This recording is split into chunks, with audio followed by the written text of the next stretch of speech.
Subscribe कीजिए finance ज्ञान channel को और बेल आइकन को दबाइए लेटेस्ट वीडियो सबसे पहले देखने के लिए। हेलो दोस्तों, तो कैसे हैं आप लोग। तो दोस्तों आज की वीडियो में हम बात करने वाले हैं GSTR 1 के बारे में। GSTR 1 में हम अपनी आउटवर्ड सप्लाई यानी कि सेल की डिटेल देते हैं। तो अभी जो मंथली GSTR 1 फाइल करते हैं उनकी दिसंबर मंथ के लिए डेट जा चुकी है, और जो क्वार्टरली फाइल करते हैं यानी कि अक्टूबर नवंबर दिसंबर यानी कि थर्ड क्वार्टर ऑफ 2018-19 के लिए उसकी लास्ट डेट है 31 जनवरी 2019। तो आप जिस भी कैटेगरी में फॉलो करते हैं दोनों केस में आप इस वीडियो को देख सकते हैं कि GSTR 1 में क्या क्या डिटेल और कैसे कैसे भरनी है, जिसको आप अपने आगे आने वाली रिटर्न में यूज़ कर पाएंगे। रिटर्न डैशबोर्ड में आने के बाद हम सिलेक्ट करेंगे दिसंबर, क्योंकि मैं क्वार्टरली फाइल कर रहा हूँ इसलिए मैंने क्वार्टर का लास्ट मंथ सिलेक्ट कर लिया। अदरवाइज आप नॉर्मली अपना मंथ सिलेक्ट करेंगे।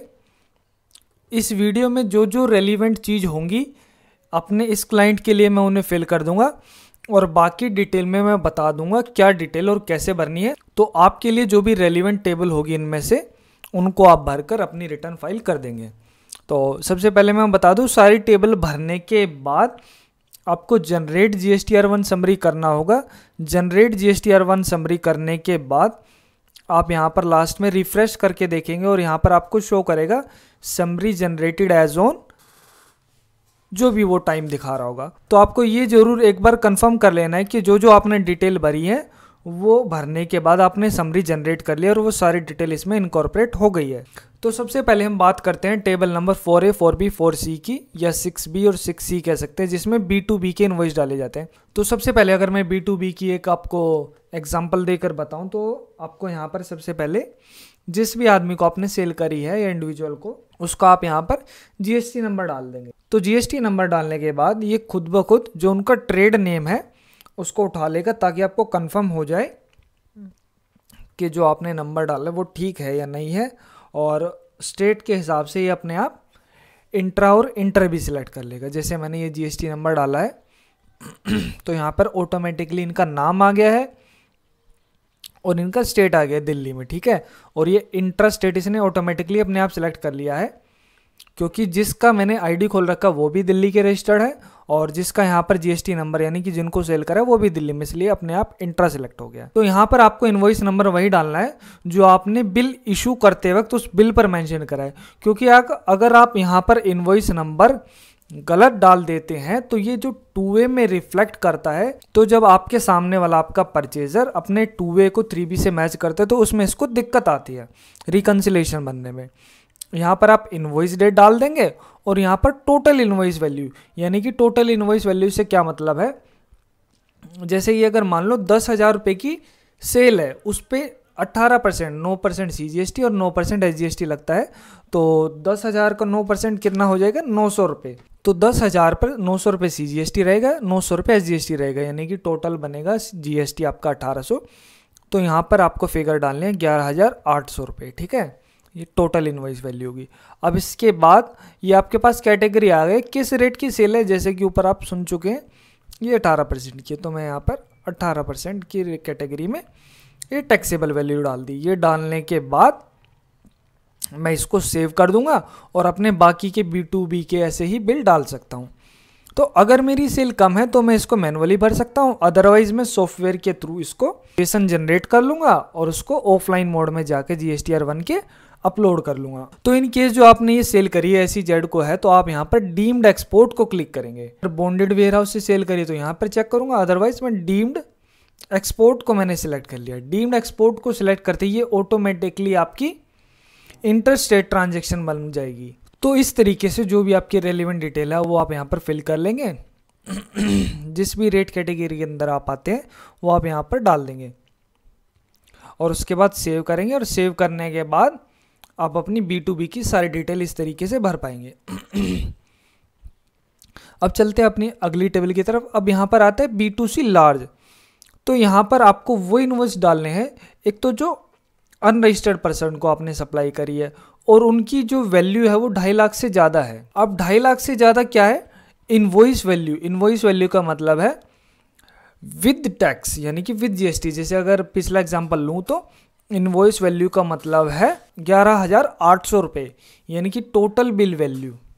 अगर 2.5 लाख से ज़्यादा है तो आपको वो यहाँ पर डालने हैं, लेकिन इसमें भी वो बिल आपको डालने हैं 2.5 लाख से ज़्यादा वाला जो इंटरस्टेट है। अगर आप ऊपर वाली लाइन को रीड कर पा रहे हो तो यहाँ पर unregistered person where the place of supplies other than the state where supplier is located, यानी कि उस अनरजिस्टर्ड सप्लायर का स्टेट वो होना चाहिए जिसमें आप रजिस्टर्ड नहीं है, यानी कि दिल्ली के अलावा अगर कोई भी स्टेट आपका, तो उसकी डिटेल आप यहाँ पर डालेंगे। डिटेल डालने के लिए एक बार मैं आपको दिखा देता हूँ। सिंपली ऐड डिटेल करेंगे। ऐड डिटेल करने के बाद जीएसटी नंबर तो इनके पास होगा नहीं, आप स्टेट सिलेक्ट करेंगे अपना, जो भी उनका स्टेट है, मान लेते हैं हरियाणा। उसके बाद invoice number, invoice date, total invoice value जैसे कि 11,800। इसी एग्जाम्पल को मैं रिपीट करता रहूँगा ताकि आपको कंफर्म होता रहे। और यहाँ पर आप नॉर्मली अपना 10,000 फिल करेंगे और उसके बाद सेव कर देंगे। सेव करने के बाद आप बाहर आ जाएंगे। अब चलते हैं अपनी अगली डिटेल की तरफ। अब इसके बाद हमारा क्रेडिट नोट या डेबिट नोट। क्रेडिट नोट या debit note issue to registered taxpayer, यहाँ पर ब्रैकेट में आपको रजिस्टर्ड लिख रहा है, यानी कि किसी ऐसे पर्सन को आपने क्रेडिट नोट या डेबिट नोट इशू करा है जो जीएसटी में रजिस्टर्ड है, तो उनकी डिटेल आप यहाँ पर डालेंगे। उसके बाद आप करेंगे ऐड डिटेल। ऐड डिटेल में जाने के बाद जिसको इशू करा है उसका जीएसटी नंबर डालेंगे। अब डेबिट नोट है या क्रेडिट नोट है, जो भी है उसका आप यहाँ पर नंबर डाल देंगे। यहाँ पर डेबिट या क्रेडिट नोट की डेट डाल देंगे, ओरिजिनल इनवॉइस नंबर, यानी कि मैंने किसी न किसी टैक्स इनवॉइस के रिस्पेक्ट में ही उसे इशू करा होगा, उस इनवॉइस का मैं नंबर डालूंगा और उसी ओरिजिनल इनवॉइस की मैं डेट डालूंगा। अब यहाँ पर आप सिलेक्ट कर लेंगे नोट का टाइप। अब मैं मान लेता हूँ ये डेबिट नोट है। डेबिट नोट या क्रेडिट नोट में क्या डिफरेंस होता है, इसके लिए एक वीडियो मैंने बना रखी है, आप उसको देख सकते हैं। डेबिट नोट का मतलब है मैं इनसे और अमाउंट चार्ज करूँगा, यानी कि इनसे उस अमाउंट पर टैक्स भी कलेक्ट करूँगा, तो ये मेरी आउटवर्ड सेल को बढ़ा देगा और मेरी आउटवर्ड लाइबिलिटी जो जीएसटी होगी वो भी बढ़ जाएगी। और सामने वाले को जिसको ये डेबिट नोट मिल रहा है इसका आईटीसी मिल जाएगा इस पर, जो भी वो पे कर रहा होगा। तो ट्रांजैक्शन का स्टेट हम सिलेक्ट कर लेंगे, इंटर स्टेट है या इंट्रा स्टेट है, और इसके बाद सेव कर लेंगे। यहाँ पर जितनी डिटेल थी मैंने डिस्कस कर ली है। यहाँ पर आपको डेबिट नोट डाल देना है और नोट की वैल्यू डाल देनी है। नोट की वैल्यू डालने के बाद सिलेक्ट कर लेंगे, जैसे मान लेते हैं इंटर स्टेट है, तो इंटर स्टेट सिलेक्ट करने के बाद ये आपके पास कैटेगरी खुल जाएंगी। जिस भी कैटेगरी का वो डेबिट नोट है, 18%, 28%, 12%, उसमें आप अमाउंट फिल करेंगे और सेव करके वापस बाहर आ जाएंगे। ठीक है, तो ये डेबिट क्रेडिट नोट हो गए मेरे रजिस्टर्ड पर्सन के। ऐसे ही अनरजिस्टर्ड को इशू करें तो डेबिट क्रेडिट नोट यहाँ डालूंगा। अनरजिस्टर्ड को इशू करने से क्या होगा, उसको तो कोई फ़र्क नहीं पड़ता, लेकिन मेरी या तो डेबिट नोट इशू करूँगा तो मेरी आउटपुट लाइबिलिटी बढ़ जाएगी, और क्रेडिट नोट से मेरी आउटपुट और क्रेडिट नोट से जो मेरा आईटीसी है वो बढ़ जाएगा, या फिर कहूँ मेरी आउटपुट लाइबिलिटी कम हो जाएगी। तो इस केस में भी डिटेल ऐड करेंगे। सिंपल है, क्रेडिट नोट डेबिट नोट का नंबर, डेट, ओरिजिनल बिल का जो डेट होगा, नोट का टाइप सेलेक्ट करेंगे और जिस भी कैटेगरी में फॉल करता है रेट की कैटेगरी उसको सिलेक्ट करके सेव कर लेंगे। ठीक है, टेबल नंबर 6 ये डील करती है एक्सपोर्ट के इनवॉइस से। अब देखो 6 से रिलेटेड क्या है, 6B और 6C, यानी कि जो SEZ को था वो भी एक तरीके का डीम्ड एक्सपोर्ट होता है, लेकिन उनको फिल करना है यहाँ पे 6B और 6C। आप यहाँ से रिलेट कर सकते हैं। 6 जो नॉर्मली टेबल है हमारी एक्सपोर्ट की डिटेल मांगती है, तो इसलिए SEZ की यहाँ पर जाएंगी, और जो ओरिजिनल एक्चुअल एक्सपोर्ट है जो कि इंडिया से बाहर ही गया है उसकी डिटेल आप यहाँ पर डाल लेंगे।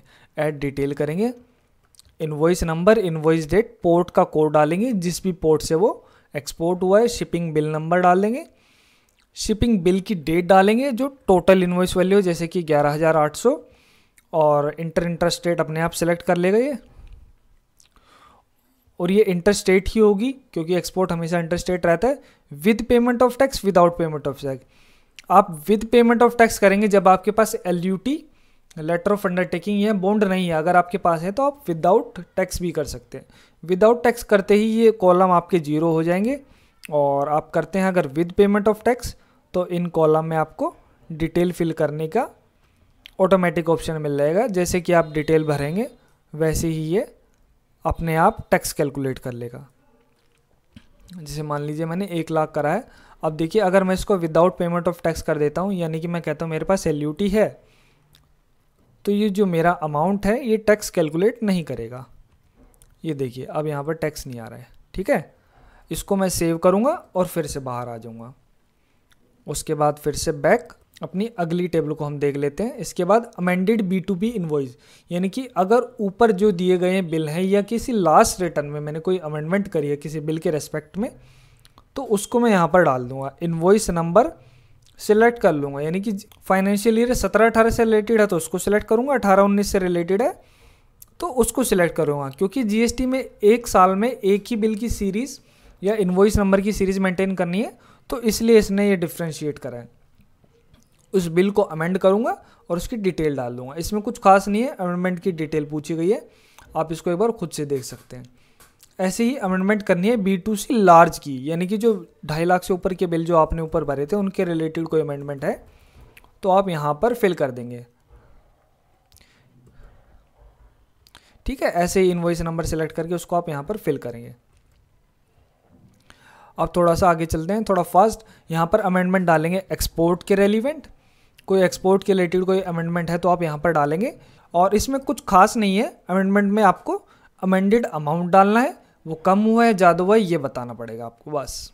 अब आ जाते हैं मेरे पास अगली टेबल में, कोई क्रेडिट या डेबिट नोट जो मैंने रजिस्टर्ड सप्लायर को इशू करे थे उसकी अमेंडमेंट मैं यहाँ पर फिल कर दूंगा।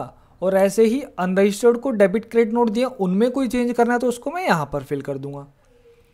अब बात करते हैं आगे, जितनी भी ये सारी डिटेल है ना एक्चुअल में आप देख रहे हैं B2B क्रेडिट डेबिट नोट उनकी अमेंडमेंट, ये सारे point ditto as it is आप एनुअल रिटर्न में भी पूछे गए हैं और कहीं ना कहीं ये रिलेट होते हैं आपकी 9C यानी कि आपके जो GST ऑडिट है उसमें ये पॉइंट पूछे गए हैं और इनकी इन्फॉर्मेशन आप यहीं से कलेक्ट कर पाएंगे अपनी बुक से मैच करने के बाद। अब आगे B2C अदर, यानी कि B2C अदर का मतलब है हमने ऊपर B2C डाले थे जो अनरजिस्टर्ड पर्सन है, यानी कि 2.5 लाख से ऊपर के बिल जिन अनरजिस्टर्ड पर्सन को दिए हैं लेकिन वो मेरे स्टेट से अलग स्टेट में बिलोंग करते हैं। यानी कि जैसे मेरा स्टेट दिल्ली है तो दिल्ली के अलावा जितने भी अदर स्टेट है जिनमें अनरजिस्टर्ड पर्सन को मैंने सेल करी है और वो सेल के बिल 2.5 लाख से ज़्यादा के हैं तो वो मैंने ऊपर मेंशन कर दिए। अब दिल्ली में मैंने सेल करी है चाहे 2.5 लाख से कम की है 2.5 लाख से ज़्यादा की, वो मैं यहाँ पर मेंशन करूँगा। अब दिल्ली के बाहर मैंने सेल करी है लेकिन 2.5 लाख से कम की, वो मैं यहीं पर मेंशन करूँगा क्योंकि 2.5 लाख से ज़्यादा की ऊपर मेंशन हो गई है। तो इसमें 2 कैटेगरी आ गई, जिस स्टेट में मैं रजिस्टर्ड हूँ उसके अनरजिस्टर्ड की सेल, और जिस स्टेट में मैं रजिस्टर्ड नहीं हूँ लेकिन बाहर वाले स्टेट को मैंने अनरजिस्टर्ड सेल करी है लेकिन उनका अमाउंट 2,50,000 से कम है तो उनको मैं यहाँ पर फिल करके चलूँगा। यहाँ पर मुझे स्टेट सेलेक्ट करना है, जैसे कि मैं सिलेक्ट कर लेता हूँ मान ले दिल्ली। अब दिल्ली सिलेक्ट करने के बाद जो मुझे अनरजिस्टर्ड की डिटेल है वो रेट वाइज देनी है, यानी कि 18% के हैं 12% के हैं। अब मैं सिलेक्ट कर लेता हूँ रेट, तो रेट मैं कहता हूँ 18% का है मेरे केस में सेल का, तो 18% के केस पे अब यहाँ पर आपको डालनी है टैक्सेबल वैल्यू। टैक्सेबल वैल्यू अगर मैं अपने एग्जांपल से समझाऊँ तो आपको यहाँ पर डालना है 10,000। मैं एक्चुअल फिगर अपने केस का डाल देता हूँ एग्जांपल के लिए। ठीक है, ये डालने के बाद आप यहाँ पर अपना GST देख पा रहे होंगे, खुद ब खुद कैलकुलेट हो जाएगा। इसको आप अपनी बुक से मैच करेंगे, कंफर्म करेंगे और उसके बाद सेव कर लेंगे। सेव करने के बाद ये डिटेल आपके पास आ जाएगी, आप यहाँ से एग्जिट कर जाएंगे। जो भी आपके लिए रेलिवेंट डिटेल होगी आप पहले फिल कर लेंगे। ठीक है, एग्जिट से पहले। अब मेरे पास आ गया टेबल नंबर 8BCD, इसमें नील रेटेड यानी कि एग्जम्प्टेड या नील रेटेड कोई भी नहीं, कोई मैंने एग्जम्प्ट सप्लाई करी तो उनकी डिटेल मैं यहाँ पर फिल करूँगा। GST के लिए है तो इन दोनों बॉक्सेस में आ जाएगी, नील रेट की एग्जम्प्टेड, और नॉन GST सप्लाई है तो यहाँ पर मुझे डिस्क्लोज करनी है। अब इसमें भी कैटेगरी बना रखी है। अब इंट्रास्टेट सप्लाई करिए रजिस्टर्ड पर्सन को, यानी कि दिल्ली के अंदर सेल करिए रजिस्टर्ड को, तो यहाँ पर डाल दूंगा एग्जम्प्टेड सेल मेरी। अब दिल्ली के अंदर ही अनरजिस्टर्ड पर्सन को बेचा है तो यहाँ पर डाल दूंगा मैं अपनी सेल की फिगर। अब इंटरस्टेट सप्लाई करिए मैंने रजिस्टर्ड पर्सन को, यानी कि दिल्ली के बाहर सेल करिए रजिस्टर्ड पर्सन को करिए जिसके पास GST नंबर है लेकिन वो एग्जम्प्टेड है, तो मैं यहाँ डाल दूँ उनकी फिगर। ऐसे ही दिल्ली के बाहर सेल करिए लेकिन वो GST में रजिस्टर्ड नहीं है, उसकी फिगर मैं यहाँ डाल दूंगा और इसको सेव करूँगा। सेव करने के बाद बाहर आके अपनी बाकी डिटेल देखता हूँ। तो इन द मीन टाइम अगर आपकी बीच बीच में कोई क्वेरी है तो आप कमेंट करके मुझसे पूछ सकते हैं, मैं उसको ज़रूर सॉर्ट आउट करूँगा। अब बाकी जो नेक्स्ट टेबल नंबर 11 ये आ गई मेरी एडवांस रिसीव्ड। अब जो ये प्रोविज़न है टैक्स लायबिलिटी एडवांस रिसीव, ये प्रोविज़न पोस्टपोन्ड हो चुका है। ये प्रोविज़न अगर मैं एग्जैक्ट डेट रिमाइंड करूँ तो 13 या 18 अक्टूबर 2017 में पोस्टपोन्ड हो गया था। यहाँ पर एडवांस के रिलेटेड कोई एडजस्टमेंट है तो उसको डालेंगे।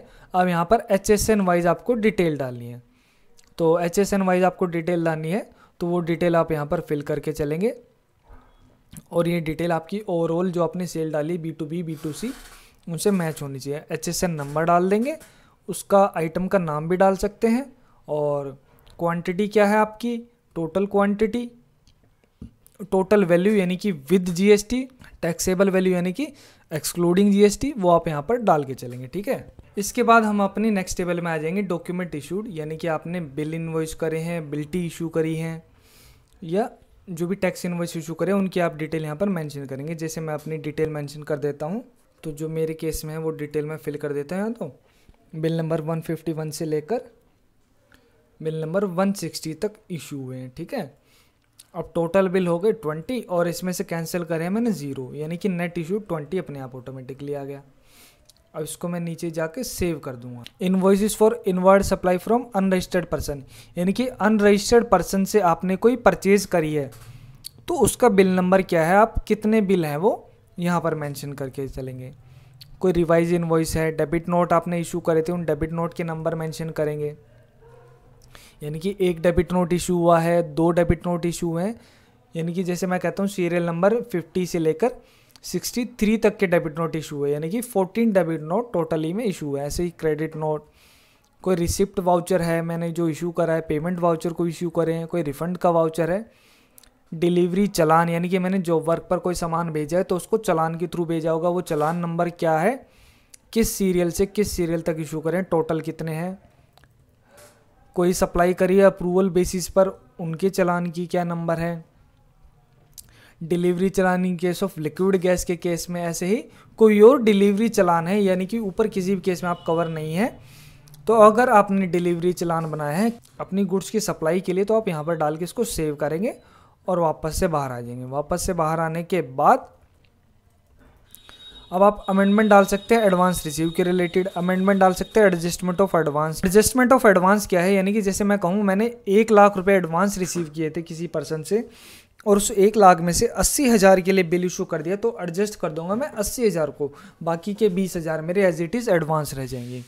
B2C अदर की कोई अमेंडमेंट है, यानी कि जो B2C अदर हमने भरे हैं टेबल नंबर 7 में आप देख पा रहे होंगे इस टेबल में, तो उनकी अमेंडमेंट कोई डालना चाहता हूँ तो यहाँ डाल पाऊँगा। तो ये सब टेबल भरने के बाद आप एक बार कंफर्म कर लेंगे आपने अपनी सारी डिटेल भर दी है, तो जनरेट समरी करने के बाद आप एक बार रिफ़्रेश करेंगे और रिफ़्रेश करने के बाद ये आपको दिखा रहा है यहाँ पर 2:45 पर समरी जनरेट हुई है। मैं आपको अपना रियल टाइम भी दिखा देता हूँ, 2:45। तो अब बस मुझे क्या चेक कर लेना है कि जो जो मैंने डिटेल भरी है वो मेरे बॉक्सेस में आ गई हूँ।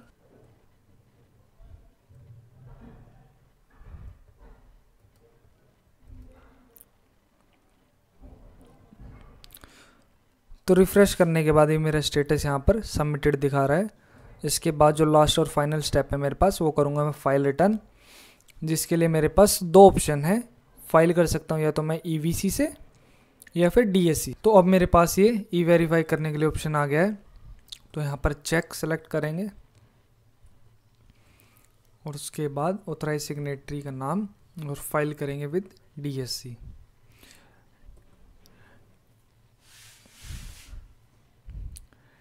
DSC सेलेक्ट कर लेंगे और उसके बाद साइन करेंगे।